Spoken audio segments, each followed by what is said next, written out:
Hi guys, thanks for joining me again. If you're new to my channel, welcome. My name is Anne, and on my channel I review foreign international content.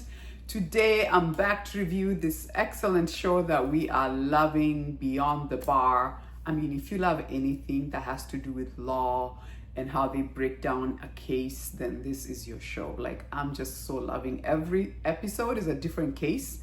This is one of those shows I think you could jump in and kind of watch anywhere and still kind of catch on. So just absolutely loving it.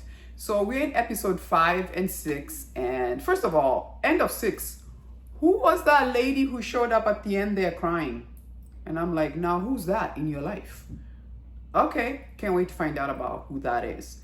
I'm assuming there's probably gonna be a case and he's gonna have to solve it. But so episode 5 was fantastic. Episode 5's case was about, I think, a girl who's talented, she's autistic, and is doing this beautiful art. And this crook of a guy decides to steal the art. And it was nice her figuring it out and helping her out. And I think the referral came from her twin sister. It was nice to find out that she does keep in touch with her twin sister. She thought her twin sister, can't read lips. I guess she can. And so she didn't need to learn sign language. So that was nice. So that was a nice case. But to our boss lawyer over there in the back, the relationship with his wife. So they left us off with the fact that she just showed up and she's pregnant. This whole time we thought the reason why they got a divorce is because she never want to have children or could not have children, was the intention, kind of what we got. Only to find out from what she's saying is that, yeah, when they first got married, she didn't want to have children, but she changed her mind.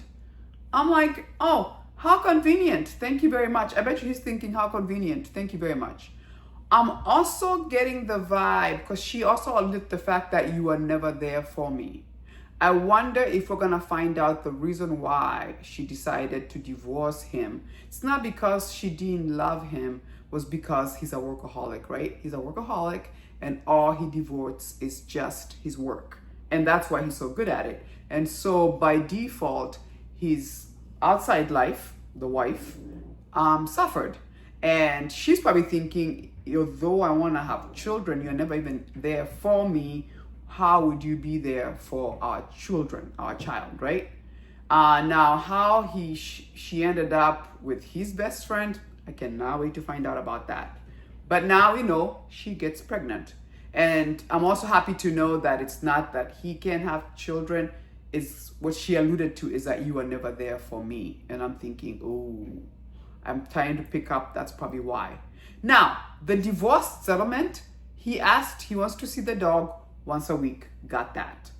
But the other demand in the fact that she used to make him soap and cologne, which apparently smells fantastic, he wanted that. And she goes, yeah, you're gonna get that from me for the rest of your life.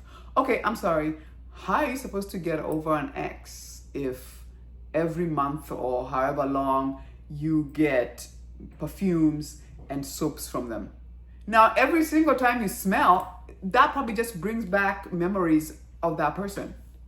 I was like, are you torturing yourself on purpose? There's no way I would want anything, because that would only make me think of them, remind me of them, and then it'll be hard to move on. Which probably explains why he has nobody in his life right now, right? Like, I was like, you're torturing yourself. Which brings us to episode 6, which I thought was very interesting. At first I was like, so the defense is the fact that when you're in love, you don't act like yourself. And then I'm like, if you've ever been in love, that is very true.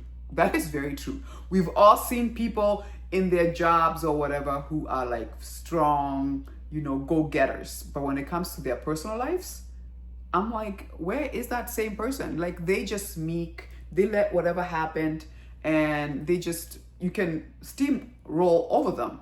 And I loved what the boss lawyer said. Look, the reason why that is because when you're in love, you're vulnerable. And for that reason is why you don't act like yourself. So I thought the case was interesting. By the way, what a douchebag, right? Like, just because you're pretty or handsome looking, you think all the girls should fall for you, and let's just get together and have a good time. And the way she was like, look, I'm not your type. And second of all, you are so shallow. Like, you never really in your life get to understand what it's like to have an intimate relationship with someone, when almost like where it's beyond looks and all that stuff that comes with the exterior and just the person. She was like, I don't think you're ever gonna get it. And you can tell she's looking at him like, what is she referring to? Yeah, dummy, you don't get it because everything is so superficial. It's all here. And that girl who obviously dated him, and he did in 50 Shades of Grey, where it's sexual relations where people, I guess, you get hit for pleasure. Not my cup of tea, but it's your thing, have at it. But oof, I don't know. Everybody's different, I guess. Strokes for different folks, like they say, right? Just I never get that stuff. Anyway, so unfortunately, poor girl was getting all kinds of scars from all that kinds of stuff. Anyway, at the end of it all, it was a case of like she just was in love with him and was willing to do whatever it took.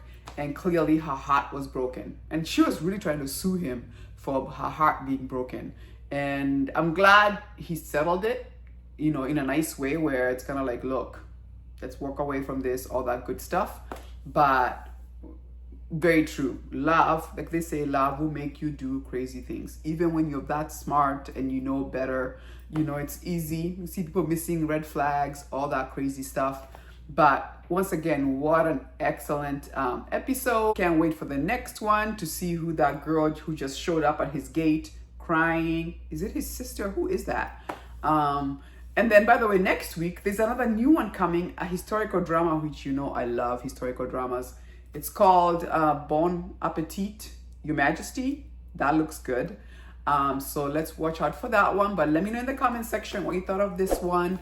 And as usual, give me a like, subscribe. It does help support my channel. And I'll see you next week. Deuces.